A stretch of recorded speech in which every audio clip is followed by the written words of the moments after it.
Hotspur manager Mauricio Pochettino is with Des. Richard, it's not the performance you wanted. It's probably not the performance we expected. Well, I think the first half we start really in a good way. I think my feeling is that they were more reactive. They showed more energy than us on the first half. I think it was difficult for us to play. Yes, I think that was our lack of energy from the beginning, our approach. That made difficult our game. I think after we conceded the goal, after 25-30 minutes, I think we start to be on the game. And I think after the injury of Chamberto again, I think Sissoko provided the team good energy and we start to play better. I think we start to play in the way that we wanted to play from the beginning. In the second half, I think we pushed them. We tried to create some chances, maybe not clear, but we pushed them to struggle a little bit. I think it was an even game on the second half. And yes, still we are alive. It's only 1-0 down. We need to believe that we can go there and can win the game. Spurs seemed much happier when you changed the shape. You changed it from a back three. Was that a mistake starting with that lineup, do you think? Yeah, of course.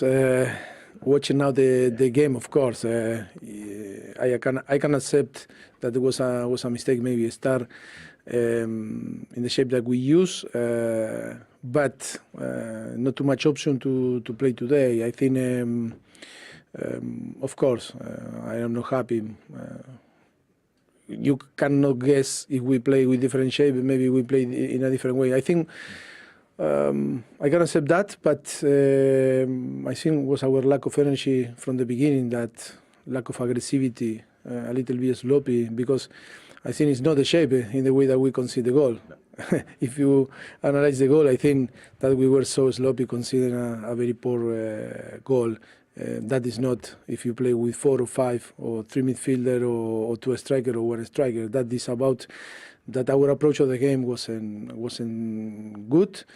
Of course, my responsibility always, because I am the manager, but the most important, I think, we react well, and the second half, I think we keep our possibility for the second leg. I think we are alive, and it's open with a little bit advantage from Ajax, but still open on the semi-final. Give us a quick update on Jan Vertonghen's injury. Is he okay?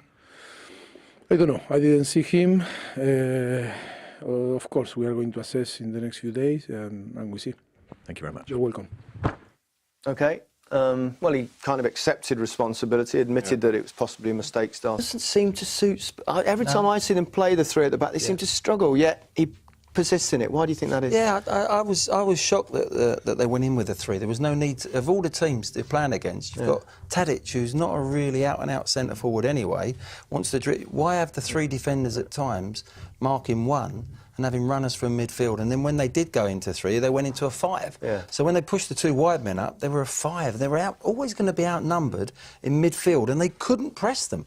They didn't have the bodies in there. That's when I disagree with Ericsson a little bit there, saying, well, it doesn't matter about the tactics. I'm sorry. He's not going to have a go at his manager, is he? But I think the players would have thought, actually, well, we want to really get out of here in the first leg. They couldn't do it. Yeah. Why do you think he plays that way, Ria? Security. And I think I think he thought that, listen, I've not got the cutting edge up front, the missing Son, missing Kane. He thought that, listen, I've not got the cutting edge up front, the missing Son, missing Kane. 2 hugely influential players in terms of goals in this team. So I think he was playing for more security and keeping bodies behind the ball. But again, that leaves you so outnumbered in midfield, as Glenn said. And Ajax's best and most influential player from in terms of dictating a game is De Jong. Yeah. He didn't get a glove laid on him all day. Sometimes you've got to get people against the people that make the other team tick, and they didn't do that at all. So there was always going to be on the back foot and push back. And then when you haven't got the pace of a Son to get out as the out ball, like they did against Man City, once they won the ball, the transition was the key to them getting through. Was when they won it, they could play straight balls up, making sure that they knowing they got players to get beyond the opposing defenders. Today with Llorente, it's a different proposition. It's different. It's a different task then, and they never got round to it. Edgar, No, I totally agree. I think the tactics was all wrong, and what happened is, like what you said, too much body in the back. What happens? The pitch was too wide. Llorente was alone. Dele Alli was somewhere else. Eriksen was constantly running around, and Mora was also running around. So there was no harmony. In the second half, you see that they're more compact, and then they can physically abuse them a little bit. But then you have the ball, and there's no creativity. Then Eriksen has to show up. And he doesn't do what he needs. He doesn't do what he needs to be doing, and then you see the limitations. About the midfielders of Tottenham. Yeah, that's a fair point. The Ajax goal, good bit of football from Ajax perspective, Rio. But for you, looking at a defensive point of view, there are a few mistakes. Yeah, there are. I mean, it's like a domino effect here. I mean, as I said in the half time when we watched it first, you've got to appreciate the skill here, the appreciation of the bodies in the Ajax team and the way they open the space up here.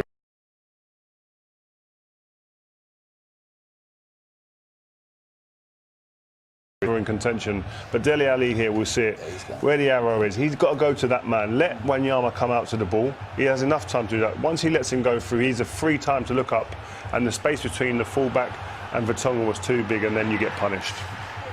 Do you think sometimes when you play a three at the back, Rio, that you think someone else will pick someone up? You don't take responsibility? Yeah, sometimes if you don't play it often enough, and players aren't accustomed sometimes to playing it, and it can happen that. But then there's got to be someone in there that takes responsibility and dictates in that back line. I just think that Spurs that takes responsibility and dictates in that back line. I just think that Spurs get it wrong when they play against a decent side. When they play against a team they can dominate, the three at the back is the offensive side of the game, with Vertonghen coming out and all the go wide, and then you cause them problems. But against Liverpool up at Anfield, we started it, and we were on the back foot from the start, and the game was already gone.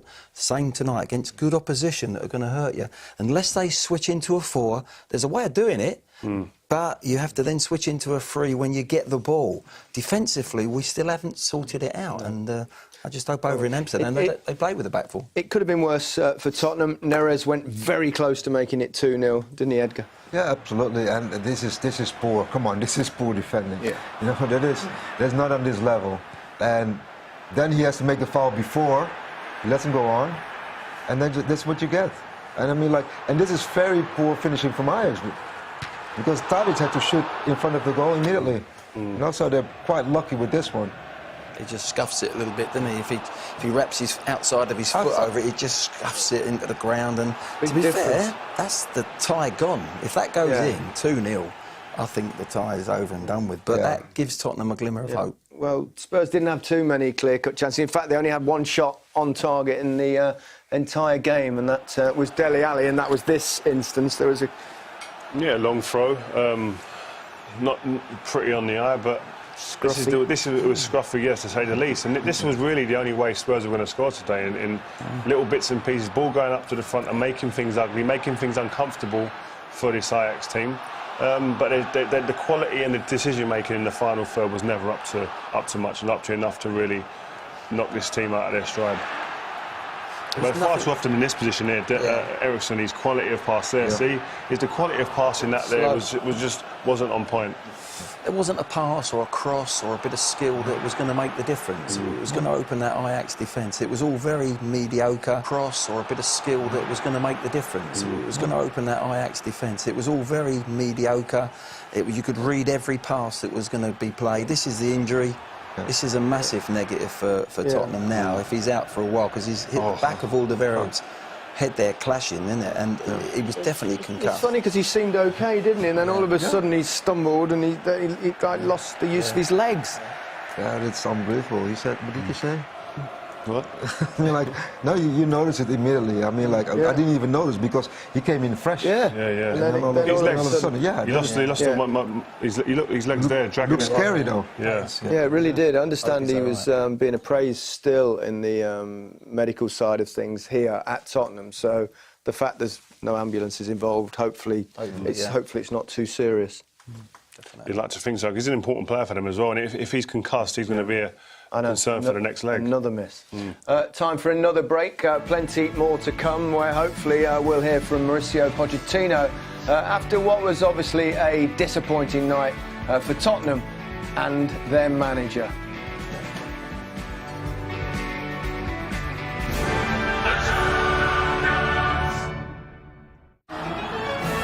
This program. That's an honest appraisal what we've seen from him there. I think that it was only right that you say what you see, and I'm sure he saw exactly what we were talking about earlier from up. I'm sure he saw exactly what we were talking about earlier from up here, but. Yeah, what was missing was a spark as well from the team. You come out in this first team today, so that I'm sure, along with the tactical side of it, he'll be disappointed with. It's expected a different game in Amsterdam. No. no, the thing is, when I see them play now, and once Sissoko came up, there was a little spark coming on, and whatever. Second half, there was a little bit spark, but I don't know. I mean, like. Tactically, they solve it a bit, but creatively, I don't know if they will have the power to do that. I think starting that way, I know it wasn't just the goal, but it gave Ajax the emphasis. The first 30 minutes should have been Tottenham. Pressing and playing and nearly scoring and creating, really going for it. But it actually gave them the emphasis to go and attack them. And there is a positivity though, Glenn, coming into the next game. Son's back. Son has been a huge part of their season in terms of goals, so he's a big positive to come back, and they've got to use that. It's not over yet, that's for sure. Tomorrow night, we're back in Barcelona, and that could be very special indeed. It's the perfect setting. The first half, and then maybe the back four thwarted you a little? Yes, I think so. I think first stage of the game was very good from us. We control, we dominate the game, and I think we created chances. We make a very good goal. Then Spurs changed something and was more direct style, and we had some problems, but I think we did well, and I think in the end it's a deserved win for us. Is it hard to look back on David Neres hitting the post, because that was so close? Yeah, that was a moment in the second half we did well in possession. We switched the game, and then we created a chance, and I think we had to do that more. And yeah, unfortunately, it wasn't 2-0. I think it was possible, but even though 1-0 in Tottenham is a very good result. See what happens tomorrow night, because we'll be back for Barcelona against Liverpool. Same scenario, the first leg of the semi-final. I'm a happy man. He's a very happy man.